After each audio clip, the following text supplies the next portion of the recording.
rather be a hammer than a nail?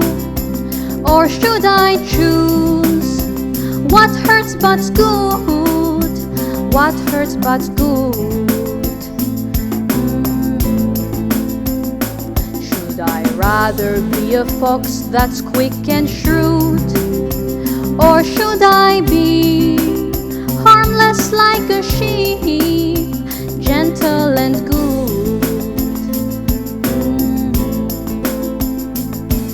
Away, I'd rather sail away like a swan that's here and gone. God's Son, hanging from the cross, gave the world its saddest sound, its saddest sound.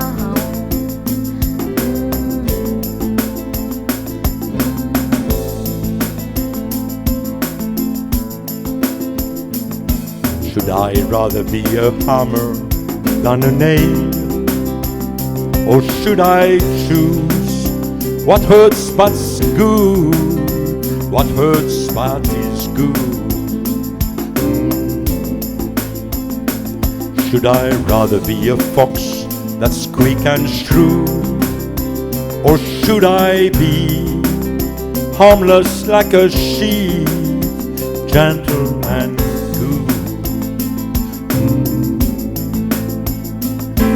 Away, I'd rather sail away like the swan that's here and gone.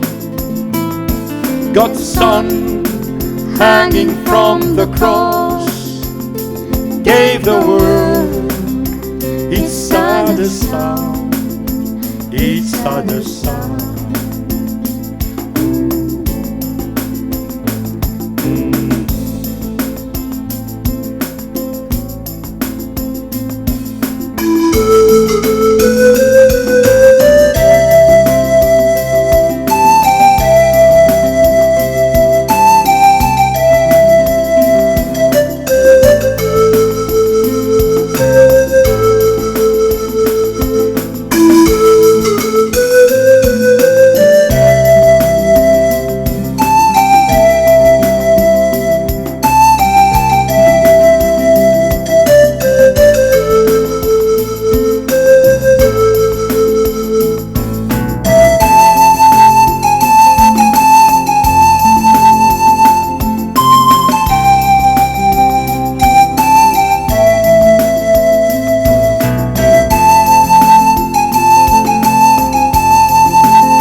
I'd rather be a forest than a street.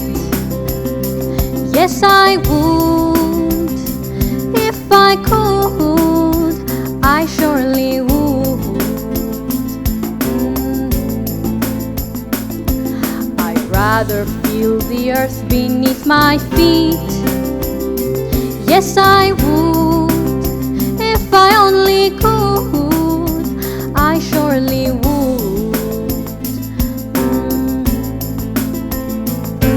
Away, I'd rather sail away like a swan that's here and gone.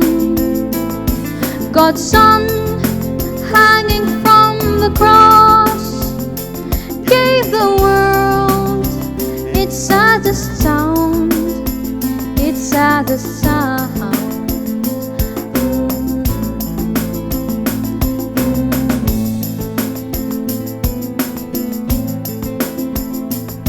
I'd rather be a forest than a street.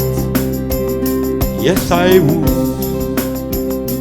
If I could, I surely would.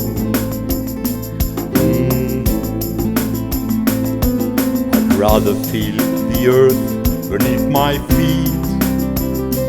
Yes, I would. If I only could, I surely would.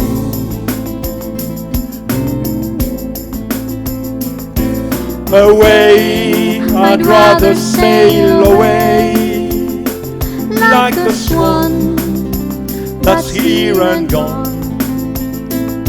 God's Son hanging from the cross gave the world its saddest sound, its saddest sound.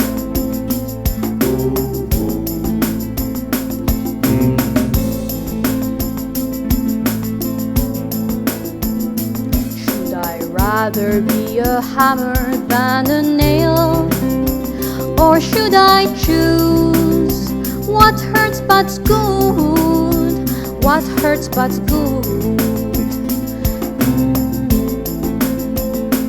Should I rather be a fox that's quick and shrewd? Or should I be harmless like a sheep, gentle and good?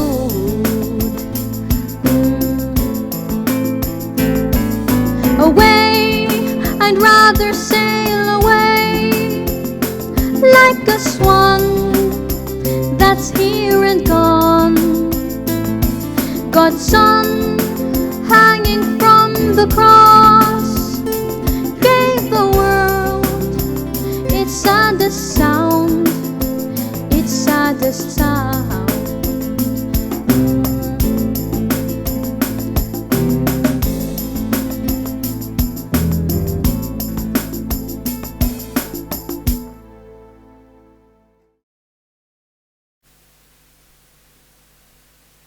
Would I rather be a hammer than a nail? A sparrow than a snail? God chooses to make nails and snails out of his children. He chooses us to be trodden upon rather than to rule and tread on others. For now, he prefers us to be victims of the evil ones rather than to rule over them with a heavy hand. For now. He wants us to be sheep rather than wolves, poor rather than rich, crying rather than laughing.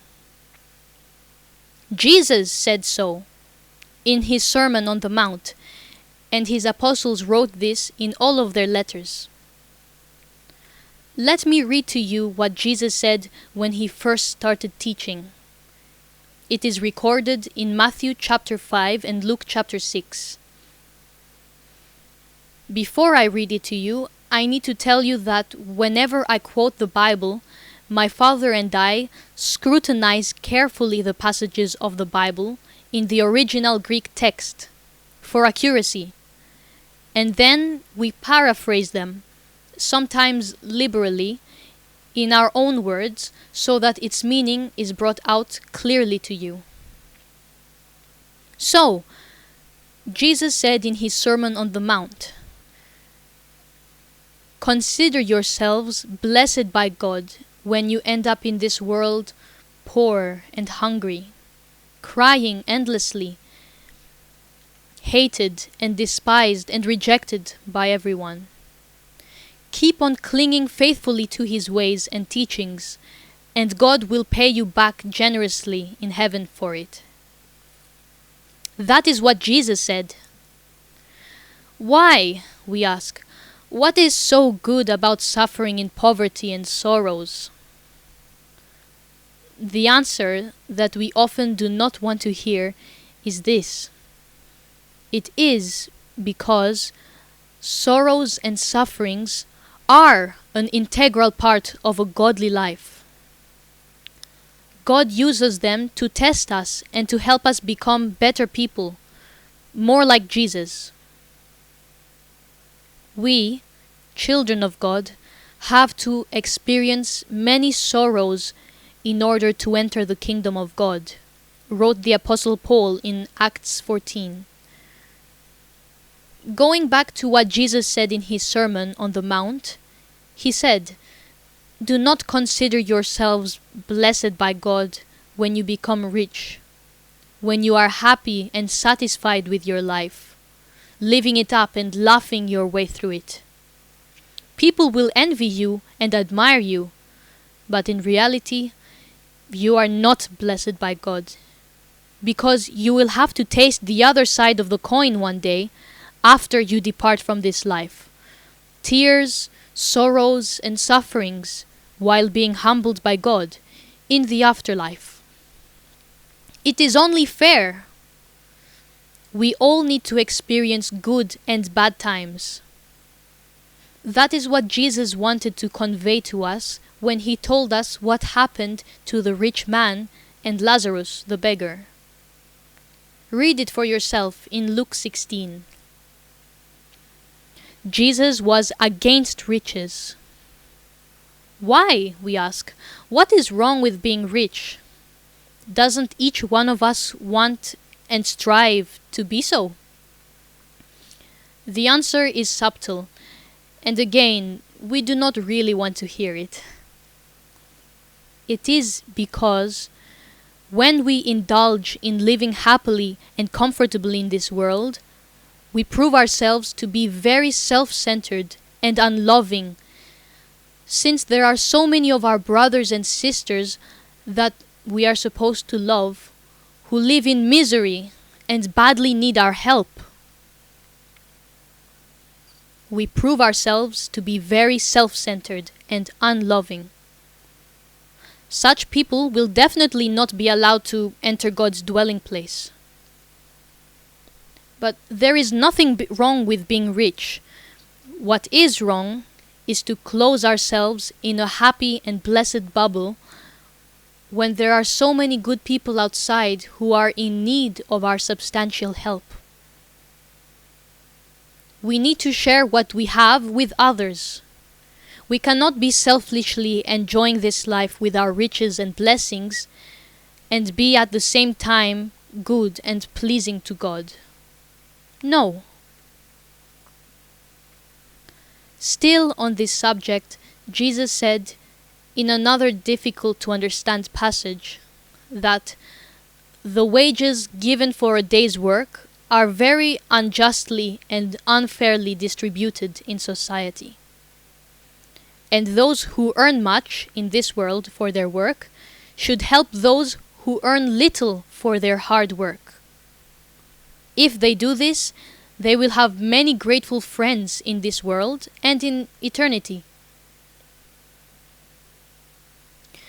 This is what Jesus said in Luke chapter 16. Highly paraphrased, I admit, but correct. Do we get the picture now? We all consider riches and the happiness it brings as a blessing of God to those who possess them. But on the contrary, they are a curse in disguise. Same as beauty and success. And that is because riches, beauty, and achievement create pride and the excess in the lives of those who possess them, and bring with them many temptations that we would better be without. So no, we should not choose to be a hammer rather than a nail. Rather choose to be a nail, a lamp that does not harm others and is good.